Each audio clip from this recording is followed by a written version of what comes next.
तीसरा भेद है इसका परिमाणवाचक विशेषण। परिमाणवाचक विशेषण और संख्यावाचक विशेषण दोनों में थोड़ा सा अंतर है।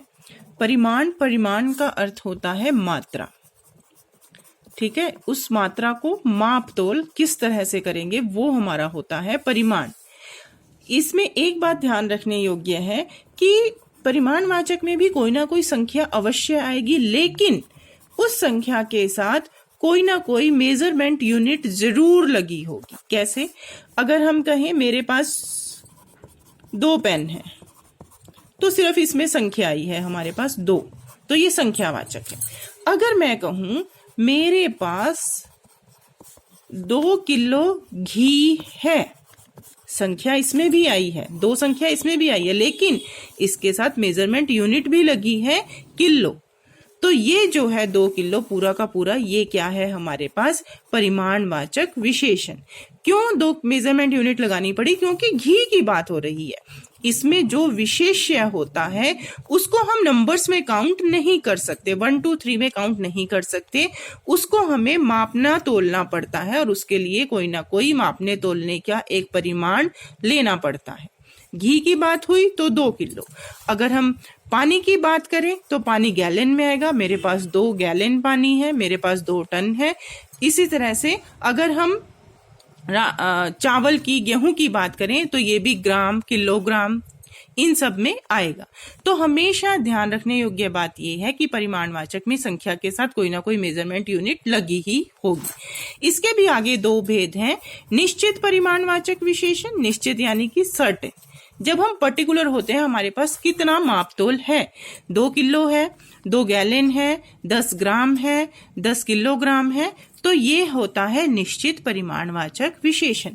जब हम अनिश्चित की बात करते हैं, अनिश्चित परिमाणवाचक विशेषण, अ का मतलब है नहीं और निश्चित का मतलब है सर्टेन या पर्टिकुलर, कि जब हम पर्टिकुलर नहीं है हमारे पास कितना है, तो हम इनकी जगह क्या लिख देते हैं, मेरे पास थोड़ा सा घी है।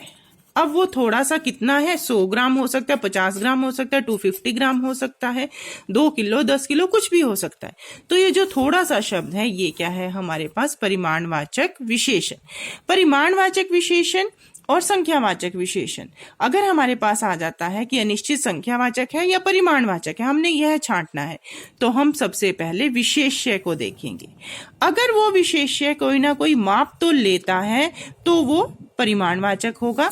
अगर वो नंबर्स में हम उसको माप सकते हैं तो वो संख्यावाचक होगा। मेरे पास कुछ पेन है, पेन हम 1 2 में काउंट कर सकते हैं तो अनिश्चित संख्यावाचक। मेरे पास कुछ घी है, घी को हम 1 2 में काउंट ना करके किलोग्राम, ग्राम में काउंट करते हैं, मेजरमेंट यूनिट चाहिए होती है, तो वो परिमाणवाचक विशेषण। फिर है इसका लास्ट सार्वनामिक विशेषण। सार्वनामिक विशेषण नाम से स्पष्ट है कि सर्वनाम से बना है सार्वनामिक, तो इसमें कोई ना कोई सर्वनाम शब्द लगा हुआ होगा जो कि विशेषण का कार्य करता है। जैसे अगर मैं आपको बताऊं, यह घर मेरा है, ठीक है, और एक सेंटेंस है यह मेरा घर है। हमने क्या करना है, सिंपल इसकी पहचान क्या है, हमने वाक्य के फर्स्ट 2 वर्ड्स को कंसीडर करना है। पहला शब्द यह है, दूसरा शब्द घर, यह क्या है, सर्वनाम, इसके साथ घर है, घर क्या है, संज्ञा। तो हमने क्या देखना है कि यदि फर्स्ट 2 वर्ड्स में पहला शब्द सर्वनाम है और उसके साथ ही संज्ञा शब्द आ रहा है या संज्ञा से पहले एक सर्वनाम शब्द लगा हुआ है, तो यह सर्वनाम जो शब्द है ये सार्वनामिक विशेषण है। क्यों? क्योंकि यहाँ पर यह घर से पहले लगकर विशेषण का काम कर रहा है, उसकी विशेषता बता रहा है कि यह घर मेरा है। तो यहाँ पर सिर्फ फर्स्ट 2 वर्ड्स को कंसीडर करेंगे कि अगर पहले दूसरा शब्द संज्ञा है, उससे पहले सर्वनाम शब्द है, तो वो सार्वनामिक विशेषण है। इसमें देखो यह मेरा घर है, यह क्या है, सर्वनाम, मेरा क्या है, सर्वनाम। तो यहाँ पर यह शब्द सार्वनामिक विशेषण नहीं है क्योंकि इसके साथ दूसरा शब्द भी सर्वनाम ही है। यहाँ पर है क्योंकि दूसरा शब्द संज्ञा है, ठीक है। आगे है विशेषण की अवस्थाएं। विशेषण की 3 अवस्थाएं हैं। मूलावस्था, मूल प्लस अवस्था से मिलकर बना है मूलावस्था, ठीक है। फिर है उत्तरावस्था, उत्तर प्लस अवस्था से मिलकर बना है उत्तरावस्था। फिर है उत्तमावस्था, उत्तम प्लस अवस्था से मिलकर बना है तो उत्तमावस्था। अब ये अवस्थाएं क्या है जो आप इंग्लिश में करते हैं, डिग्रीज, जो आप इंग्लिश में करते हैं डिग्रीज ऑफ कंपैरिजन, वही है, ये तुलना की डिग्रीज है कि हम जब तुलना करते हैं तो कौन सी अवस्था में आती है। मूल अवस्था वह है जिसमें हम सिर्फ एक के बारे में बात करते हैं, राम सुंदर है।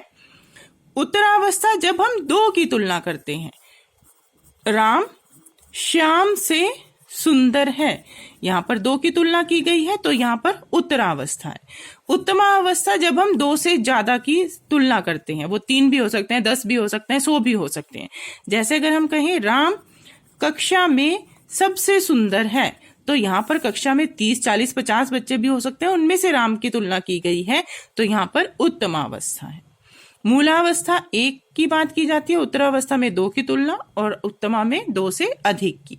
अब आपके पास जो क्वेश्चन आएगा वो आपको सेंटेंस दिया होगा और आपसे ये पूछा जाएगा कि यह विशेषण की कौन सी अवस्था है, प्लस जो आपकी बुक में इसकी डिग्रीज दी गई हैं वो आपने लर्न करनी है। जैसे अधिक, अधिकतर, अधिकतम, उत्तरा का तर लिया है तो अधिकतर, उत्तमा का तम लिया तो अधिकतम, उच्च, उच्चतर, उच्चतम, तो ये आपने सारी याद करनी है।